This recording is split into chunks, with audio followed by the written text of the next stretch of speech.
उन दिनों जून का महीना था और गर्मी अपने पूरे जोश में थी। सूरज आसमान में ऐसे चमक रहा था मानो जैसे वह धरती को भून देना चाहता हो। तालाब सूख चुके थे और खेत फट चुके थे। पेड़ों की पत्तियां झुलस रही थीं। जानवर प्यास से परेशान थे। उसी वक्त कहीं दूर पहाड़ों के पीछे से एक बादल धीरे धीरे उठने लगा। हवा में मानो जैसे नमी भरने लगी और जानवरों के चेहरों पर उम्मीद की एक छोटी सी झलक उभर आई। सब आपस में बोले, अरे देखो देखो देखो, बादल आ गए, अब बारिश होगी। हाँ भाई हाँ, सही कहा तुमने। अब शायद ऊपर वाला बारिश सुन ले और बारिश हो जाए। हम कब से इस दिन का इंतजार कर रहे थे। लेकिन यह कोई सामान्य बादल नहीं था। जैसे क्या सब सोच रहे थे, ये बहुत ही घमंडी बादल था जो अपना आप को सबसे महान मानता था। एक दिन बादल जब ऊंचाई पर पहुंचा तो उसे अपनी शक्ति पर बहुत घमंड हुआ।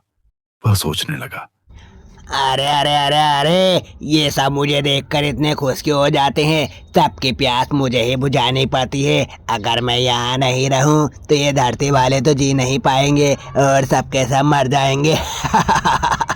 वह जोर जोर से इतराने लगा।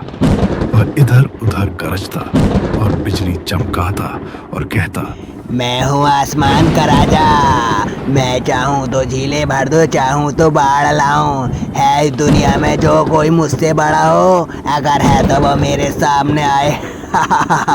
यह सुनकर पास के दूसरे बादल हंसने लगे। एक छोटा सा बादल बोला, भाई बरस जाना, धरती प्यासी है और सभी बस तुम्हें ही देख रहे हैं। मैं क्यों बरसूं? पहले ये सब मेरे आगे झुककर धन्यवाद कहें, तब सोचूंगा बरसना है या नहीं। मैं तुम जैसा छोटा बिल्कुल नहीं हूँ। मैं अपना आप में ही बहुत बड़ा हूँ और मैं अपना मालिक खुद ही हूँ। मैं दूसरों के कहने से नहीं बरसता। मैं अपनी मर्जी में हूँगा जब बरसूंगा। जहाँ से। ये कहने के बाद बादल वहां से चला जाता है। इसी पर्वत के पास नदी किनारे एक सफेद सारस रहता था। सारस बड़ा ही भला पक्षी था। हर सुबह वह बच्चों के साथ तालाब में उड़ान भरता, मछलियां पकड़ता और शाम को अपने परिवार के पास लौट आता। पर इन दिनों उसकी जिंदगी बहुत ही मुश्किल में थी। नदी, तालाब सूख चुके थे। छोटी मछलियां मरने लगी थीं। सारस के बच्चे भूख से तड़प रहे थे। सारस रोज आसमान की ओर देखकर कहता, है बादल महाराज, आप तो बारिश कर दो। यहाँ सब जी पानी की कमी से मर रहे हैं। पेड़ सूख चुके हैं और यहाँ तक तालाब नदियाँ सब सूखी हैं। बादल ने नीचे देखा और हंसते हुए कहा, है ये छोटे पक्षी मुझे बारिश मांगता है मुझसे।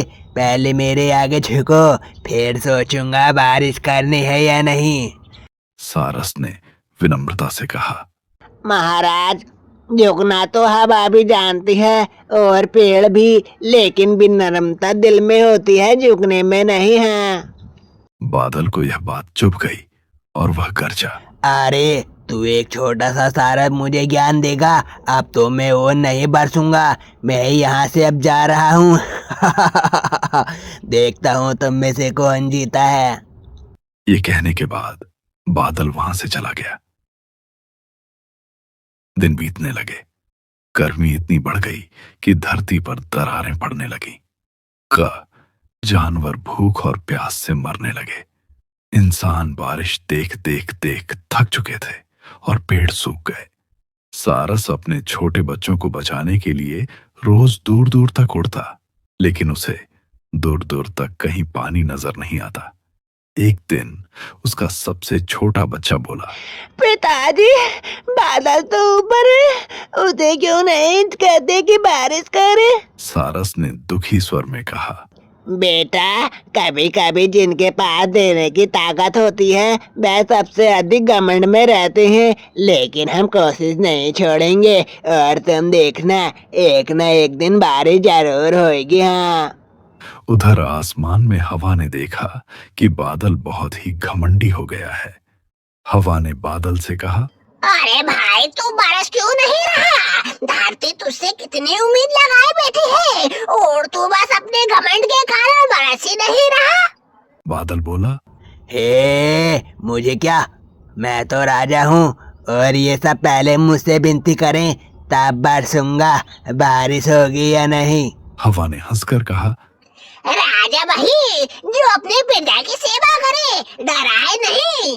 बादल बोला, बस चुप कर, अब तू भी मुझे सीख देने लगी। जा, मैं नहीं बरसता और देखता हूँ कि अब कौन मुझसे बारिश करवाता है।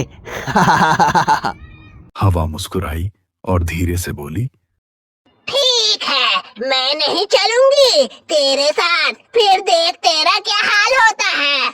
हवा रुक गई और बिना हवा के बादल रुकने लगा। वह धीरे धीरे स्थिर हो गया और गर्मी से सूखने लगा। वह भारी होकर नीचे आने लगा। उसके काले रंग में अब सफेदी आने लगी। उसकी नमी उड़ने लगी। अब उसे अपनी गलती का एहसास होने लगा। एक दिन सारस उड़ते हुए आसमान में जा रहा था। सारस ने देखा कि बादल बहुत कमजोर होकर बिखरने लगा है। सारस ने बादल को देखकर कहा, क्या हुआ बादल महाराज, आप तो बहुत ताकतवर थे। बादल ने थके हुए स्वर में कहा, मुझे नहीं पता, मैं हल्का हो गया हूँ। मेरी शक्तियाँ जा रही हैं और शायद मैं अब कभी भी नहीं बरस पाऊंगा। हो सके तो मुझे माफ कर देना। सारस ने प्यार से कहा, क्योंकि तुमने दूसरों के लिए कुछ नहीं किया। जब तुम बरसते नहीं हो तो सूरज की गर्मी बढ़ती है, हवा सूख जाती है और तुम्हारी नमी उड़ जाती है। तो क्या मैं फिर से अपनी ताकत पा सकता हूँ? बादल ने आंखें झुका लीं। सारस ने कहा, हाँ, लेकिन तब जब तुम धरती को जीवन दोगे। बरसना तुम्हारा धर्म है और इस धर्म को तुम जरूर निभाना। कभी अपने कारण किसी दूसरे पर अत्याचार मत करना, क्योंकि बरसना सिर्फ तुम्हारा धर्म ही नहीं बल्कि धरती का जीवन दान भी है। हाँ, बादल की आंखों में अब आंसू आ गए। उसने कहा, मुझे माफ कर दो छोटे सारस, अब मैं बरसूंगा और सबको जीवन दान दूंगा। यह कहने के बाद सारस वहां से चला जाता है। अगले दिन बादल ने खुद को संभाला और हवा से मदद की गुहार लगाने लगा। हवा बहन, आओ और मेरी मदद करो। देखो, मैं अब कभी भी घमंड नहीं करूंगा और सबकी मदद करूंगा। कहाँ हो बहन? आओ और आके मेरी मदद करो। मुझे अब पता चल चुका है कि मैं तुम्हारे बगैर कुछ नहीं हूँ। आओ। धीरे धीरे हवा वापस आने लगी। हवा आई और मुस्कुराते हुए बोली, अगर तेरे दिल में सचमुच परिवर्तन आया है तो मैं जरूर चलूंगी, लेकिन तू याद रखना, कभी भी दूसरों को तंग मत करना, क्योंकि अपने कारण किसी को तंग करना ठीक बात नहीं है। ठीक है, मैं तुम्हारी ये बात हमेशा याद रखूंगा। हवा चलने लगती है और बादल फिर से काला भारी हो गया। थोड़ी ही देर में आसमान गरज उठा, लेकिन इस बार डराने के लिए नहीं, जीवन देने के लिए। बादल झमाझम बरस पड़ा। धरती खिल उठी। बच्चे नाचने लगे, किसान झूम उठे, जानवर खुशी से पानी में नहाने लगे। सारस ने अपने पंख फैलाए और कहा, देखो बच्चों, जब दिल में दया आती है तो आसमान भी झुक जाता है।